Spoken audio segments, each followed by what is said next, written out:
So after you have that conversation, you are going to want to do one of the most important pieces of coaching, which is hello, everyone, and welcome to the LeadHer Lounge. I'm Taylor Miller-Goulet. And I'm Erica Rivera, and this is the space where modern leaders come for fresh and practical takes on leadership. Welcome!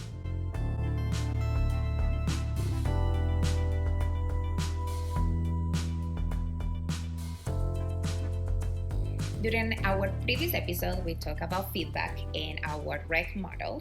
And during this episode, we're going to talk about coaching. And coaching is something that you provide when that behavior doesn't change. So you have provided feedback once or twice, and they are continuously doing the same behavior or taking the same actions. Mm-hmm. And now the conversation has to be a little bit more serious, and you need to prepare a little bit more. Mm-hmm. And we have kind of like broke it down in 3 different phases. So it's a little bit easier to start having that conversation. Yeah. So let's start with the first phase, that is what to do before having a coaching session. Before you dive into any tougher conversation like a coaching session, you want to go into it very prepared. So whoever you're coaching, you're going to want to look back on their goals, what they want to achieve in the company. And if you've had those previous one-on-ones that we discussed in previous episodes, you'll know what those goals are. You might need to review them just to kind of refresh your mind.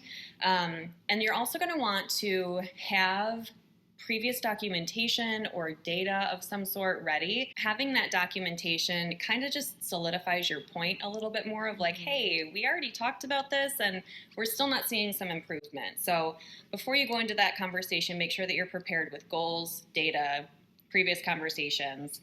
And one of the most important things, because having a conversation with someone or giving someone feedback repeatedly on something that they're not improving on is frustrating. Do some self-reflection and make sure that you're being more self-aware of how you're feeling in that moment.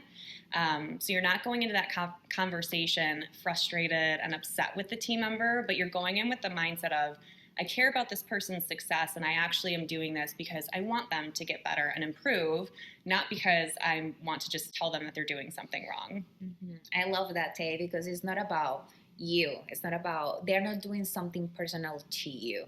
They are not behaving that way or taking those actions because they want to damage your reputation or because they want to hurt you. So don't take it personal. And that's why I think we go to those conversations feeling a little bit upset and defensive because we think that we assume those things. No, assume if you want to assume something, assume that they are doing it because they just don't have the resources. They don't understand. They have been trying, but they just don't have maybe even the skill. So what you're going to do during that conversation is guide them and help them. So don't take it personal. If you feel again, we are humans. We are going to feel some type of way. We're going to feel upset.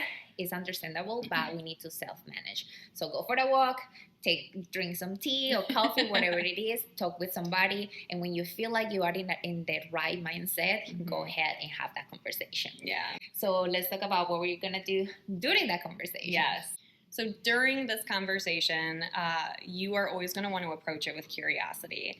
A lot of times when you're pulling someone aside for this kind of conversation, they're probably going to know why already because you've already talked to them once or twice about this behavior. But always approach it with, hey, how do you think things have been going lately? How do you feel your performance has been in the last week or whatever since the last conversation was had? And let them tell you, because that's going to help you guide the conversation.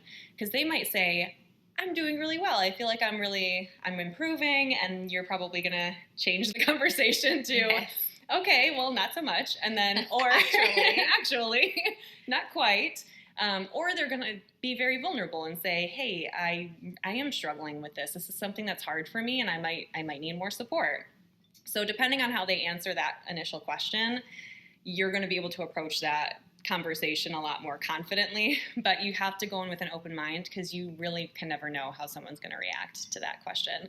And then the second part of this conversation, after you ask the question and you kind of gauge where they're at, you're going to want to kind of follow that rec model that we talked about from the feedback episodes. If you haven't watched that yet, go back to the previous episode from last week and check out what the rec model is, because you're going to want to recall the behavior again and explain the impact that it's having on their success, their goals that you just reviewed, and even the team too. And then you want to confirm that they understand, which by this point, hopefully they do, and you guys are on the same page. And you're going to want to collaborate on a game plan for their success going forward. And that game plan is really where they can start to take ownership of their own success. So we actually going to share with you in our resource link an action plan that we share with all our clients. Focus plan, yep. Yes, yep. And you can take this, you kind of going to see all the steps that you have to take in preparation for this conversation.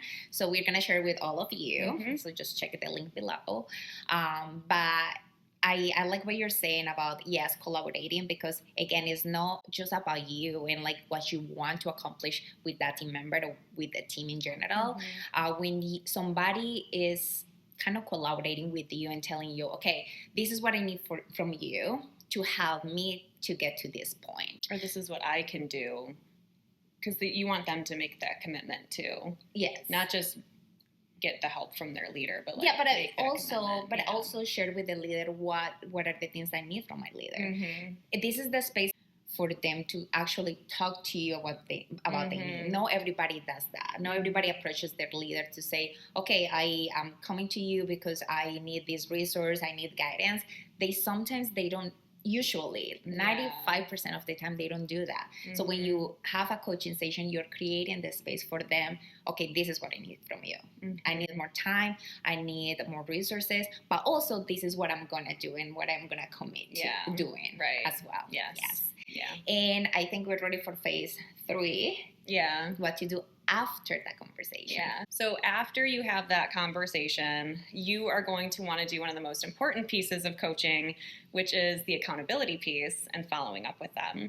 So we talked about that 3-legged stool a couple episodes back, where you have empathy and you're leading empathetically, you're coaching empathetically. So that's the curiosity piece of the conversation you had initially.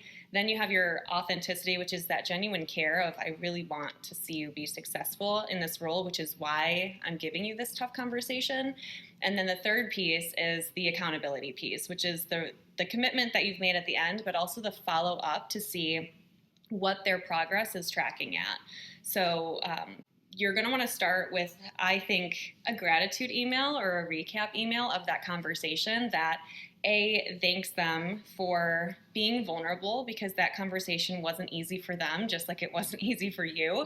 So thank them for that vulnerability, thank them for their time, and recap that commitment. Like, hey, you said you needed X, Y, and Z from me. This is what I'm going to commit to. And then you committed to X, Y, and Z yourself. That's what I'm going to hold you accountable to. And talk about when you're going to follow up. I'm going to follow up with you on this in the next week or tomorrow, whatever that looks like for that conversation.